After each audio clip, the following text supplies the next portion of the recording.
जो मनुष्य इस लोक में रसोई बनाता है गाय के लिए पहला ग्रास नहीं निकालता। देखो कितना सुंदर हमारे सनातन धर्म की मर्यादा है।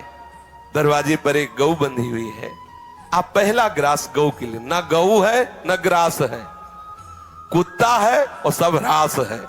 हाँ, अतिथि देवो भव, वहां लिखा कुत्ते से सावधान, क्योंकि अब कुत्ते का वास है। सावधान, निवास स्थान में गेट में लिखा है कुत्ते से सावधान सावधान।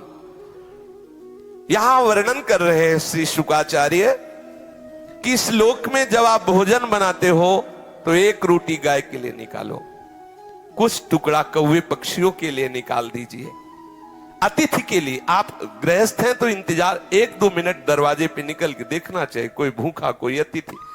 अगर ऐसा आप भाव रखेंगे तो आप अपने धर्म का पालन कर रहे हैं। ठाकुर जी का भोग लगाए बिना तो पाओ ही मती, अगर ठाकुर जी का भोग लगा दिया तो सब पूर्ण हो जाएगा। जो यहां पंच महायज्ञ के भागियों को बिना भोजन दिए स्वयं भोजन पकाते हैं खाते हैं, वो क्रमी भोजन नामक निकृष्ट नरक में गिरते। गीता में भगवान ने कहा है जो मुझे बिना अर्पित किए हुए पाता है वो पाप खाता है। यही है पाप। चाहिए क्या चला जाता है, भगवत नाम कीर्तन करते हुए, भगवत चर्चा सुनते हुए आप प्रभु का भाव रखते हुए रसोई मनिया कीजिए। एक रोटी गाय को निकाल दिए, थोड़े टुकड़े ऐसी जगह फेंक दो जहां गिलहरी है, चिड़िया है, कौआ है ये पाएंगे, चींटी है ये पाएंगे। अतिथि के लिए आप भाव करो। अब रसोई तो है नहीं कि उसमें 5 कौल निकाल करके और घी बूरा से बोर करके अग्नि को आहुति दे दे तो गैस से बुझ जाएगी। अगर उसमें घी बूरा की रोटी डाल हवल करोगे तो बुझ जाएगी। बड़ा समय कलयुग का विपरीत आता चला जा रहा है। पर सबका सार है कि आप प्रभु को भोग लगा दीजिए। और कभी कोई भूखा कोई अतिथि ऐसा 1 मिनट के लिए कर्तव्य होता है, आप भोजन पाने के पहले दरवाजे पर देखें कोई ऐसा आसपास अतिथि तो नहीं।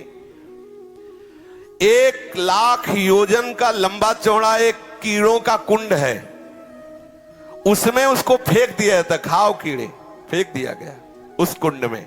अब आप ऐसे करता है तो हजारों कीड़े उसके जाते हैं। जो बिना भोग लगाए, बिना किसी गाय आदि के लिए, बिना अग्रासन आदि निकाले केवल भोजन अपने लिए पकाता है, वो पाप है, वो उस अपराध का भागी बनेगा। अब उसके जब पापों का प्रायश्चित हो जाता है तब उसे वहां से निकाला जाता है। श्री ध्रुवदास जी ने भी लिखा, बिना भगवान को अर्पित किए, प्रियालाल को अर्पित किए पानी भी मत पिए। क्या जाता है, जल लिया राधा वल्लभ लाल की जय, निर्दोष हो गया, पी लीजिए। ये सृष्टि प्रभु की है। राजन जो इस लोक में चोरी करता है, जबरदस्ती संपत्ति छुड़ा लेता है, या अपने को ऊंचे कुलों में जन्मा हुआ मान करके बिना आपत्ति के नीच कर्म करता है। बोले पंडित जी हैं, बोले क्या, बोले शराब के ठेके में है, होश में रहना पंडित जी, वहां यम के दूत नहीं देखेंगे तुम पर, और पिटाई डट के होगी। बोलो ब्राह्मण हो करके तुम अपने को ऊंचे कुल का मान करके मांस खाते हो, शराब पीते हो, जब तक त्रिकाल संध्या नहीं तो तुम किस बात के ब्राह्मण हो। त्रिकाल संध्या नहीं, गायत्री, जब ब्राह्मण जानते हो क्यों जगत पूज्य होता, तपस्या के द्वारा संपूर्ण सृष्टि को वो पवित्र रखने की चेष्टा कर, स्वयं दरिद्रता सहता, कष्ट सहता, और महान तपस्या के द्वारा दूसरों के अनुष्ठानों के द्वारा पापों का नाश करके उन्हें पवित्र करता। इसलिए तप बल विप्र सदा बरियारा। आज क्या हो गया, आप शराब पी रहे हो, मांस खा रहे हो, यज्ञोपवीत है ही नहीं। अगर कभी ऐसा हुआ तो ब्याह के समय हो गया, दुल्हन ही खूंटी में टांग दिया यज्ञोपवीत। अब बोलो अपने को तुम ब्राह्मण कहते हो, कौन सा धर्म है ब्राह्मण का, कौन से आचरण है ब्राह्मण के, क्या होगा? बोले कुछ नहीं, सब कहने सुनने की बातें, तो सुन लो क्या होगा।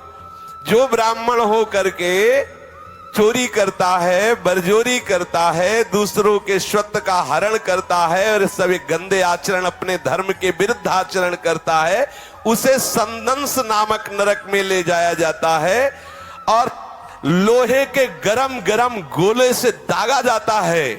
गरम गरम लोहा, ले पियो पंडित जी शराब, ऊपर उनके मुंह में गरम लोहा खोलता हुआ, ले पी। ब्राह्मण बने थे, खूब तपस्या और भजन के द्वारा जगत का मंगल करो, स्वयं अपना कल्याण करो, दूसरों का कल्याण करो, इसलिए बने। और सारा जगत मानता था। अब आप बैठ के शराब पियोगे, आपको कोई कहेगा पंडित जी चरण छुअन? आप बोलो।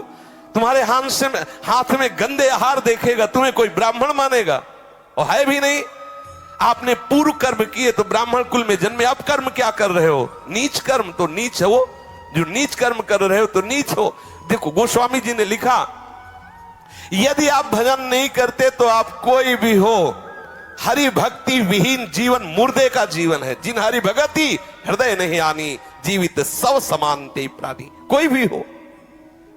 यदि इस लोक में कोई पुरुष काम से पीड़ित होकर के शास्त्र की मर्यादा का त्याग कर, अरे किसी भी जाति का कोई भी हो, कैसे भी हो, केवल हमें काम भाव की पूर्ति करनी है, अगम्य पुरुष स्त्रियों से व्यभिचार करता है, उसे यम पुरुष तप्त सूर्य नामक नरक में ले जाते हैं।